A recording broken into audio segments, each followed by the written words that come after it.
Good afternoon. My name is Alice Abernathy. I am the JSU Core Scholars Dual Enrollment Coordinator. I'm a veteran teacher of 19 years. I've taught 4th through 12th grade, public and private school in both Alabama and Georgia.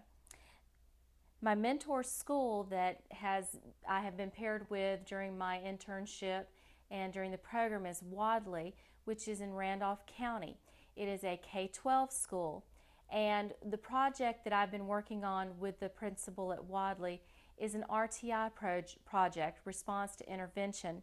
And one of the tasks that I've been assigned to doing is researching effective intervention resources, also supporting teachers and evaluating the program.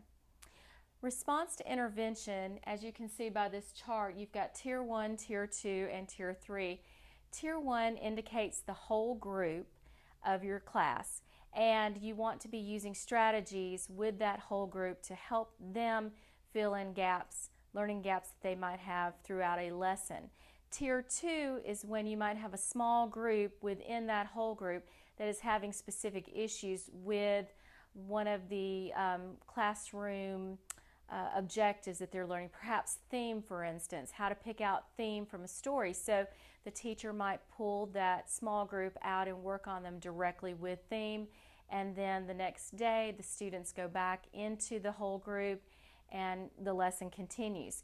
Tier 3, though, is very different, because what that is doing is it's pulling out students who have a deficit in skills, perhaps several years behind the grade level that they are in, and it's working on intense instruction with them on things perhaps like letter sounds, decoding, comprehension skills.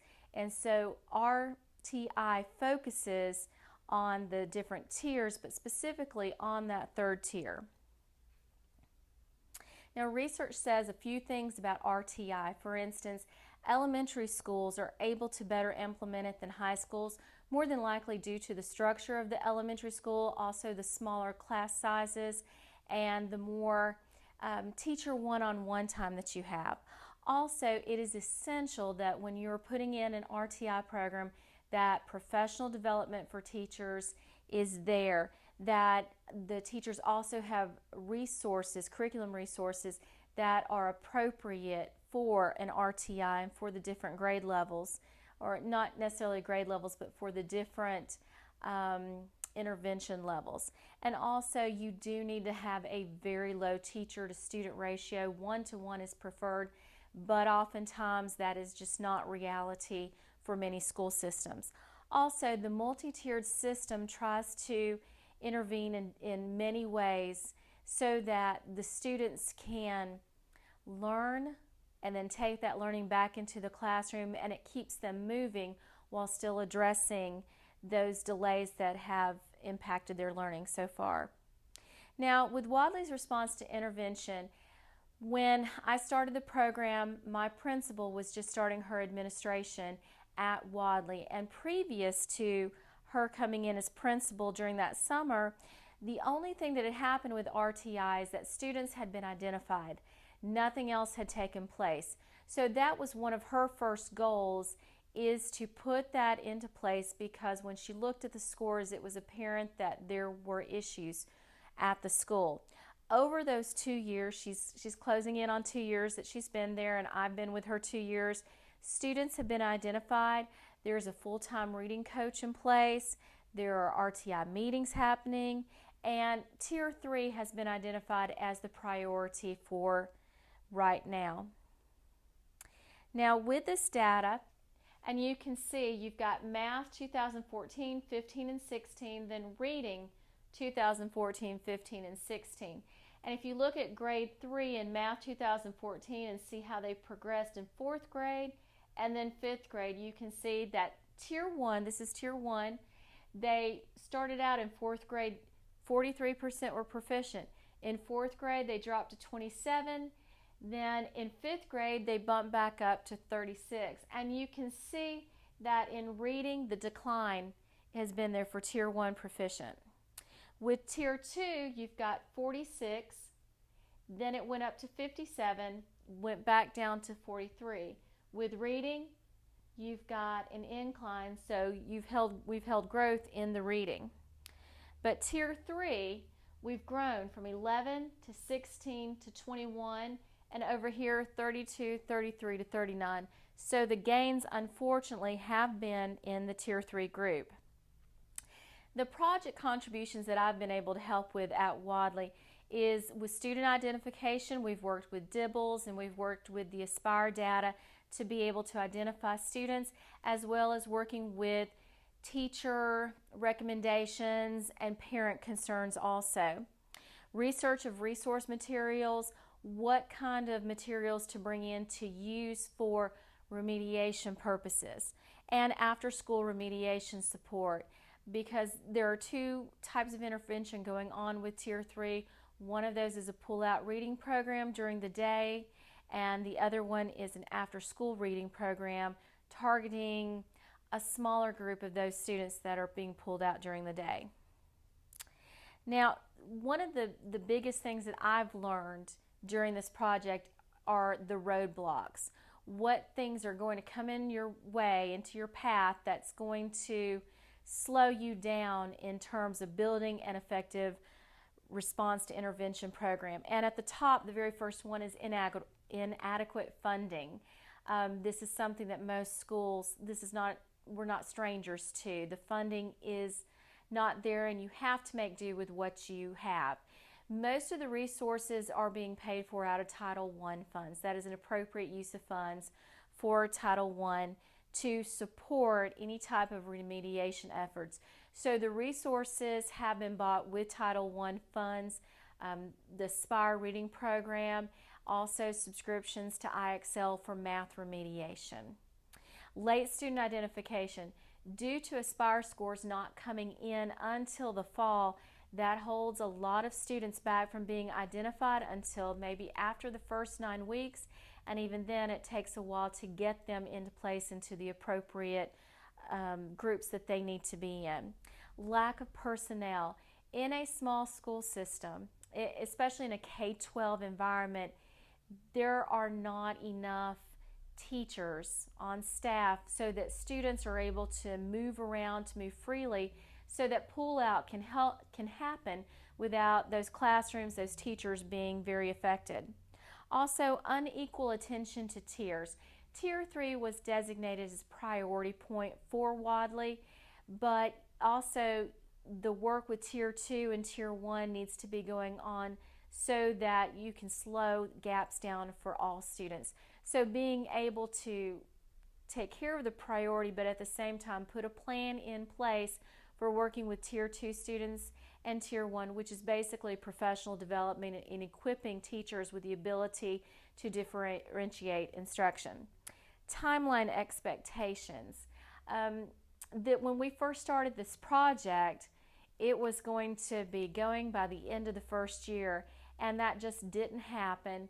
Anytime, one of the things that I've learned, when you go into a new position, you're taking over from other people, there's a lot on your plate and you have to prioritize what it is that you're going to work with.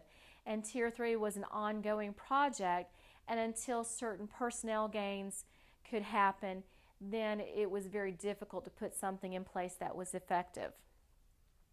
Standards addressed through the RTI project, as you can tell, they are numerous, especially when you're looking at vision and mission, instructional capacity. One thing that has been pointed out to me with RTI is that by training your teachers to do a scripted program for remediation purposes, what you're doing is training them also to look for certain things in students. So you're growing your instructional capacity of your teachers, not just to be able to do remediation, but to be able to go back into the regular classroom and identify more concerns and be able to help with those concerns on a one-to-one basis.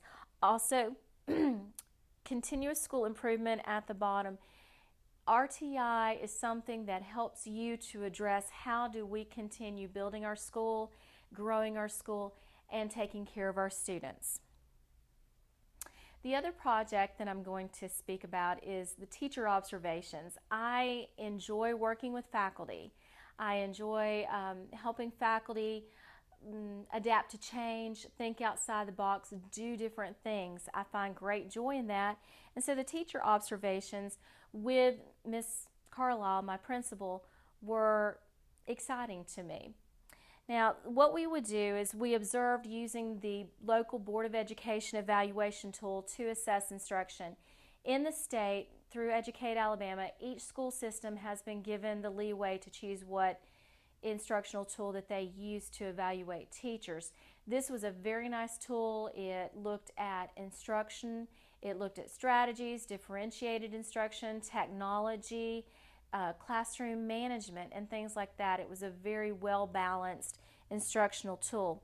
So Ms. Carlisle and I went in and observed several teachers, most of whom were either new to the school or they were new to teaching. Then after we observed for about 15-20 minutes, we'd go and compare notes, and she helped me to see was I on target with what I was seeing, and pretty much we were right together on what we were seeing. And then what we did is we identified some of the deficits in instruction, and what came up for us most of the time was that teachers were not differentiating instruction. That one was very apparent, and that goes straight to your Tier 1 and Tier 2 strategies. If teachers are able, have the capacity to differentiate instruction, then they're going to be able to help fill in those gaps with those students that need it more easily. Then Ms. Carlisle had me go in and do a follow-up observation to make sure, did we just observe at a wrong time? Was it one of those days? Or were these problems consistent? And then what I did is afterwards, the teacher and I sat down and we debriefed and talked about how did you come up with the lesson today? Tell me how you went about it. And then we talked about some things that could be done better and looked at ways to take care of that. And then after that, I followed up with the principal and we discussed resources to aid the teacher. For instance, the principal was putting the teacher together with the instructional coach in order to grow those skills that she needed.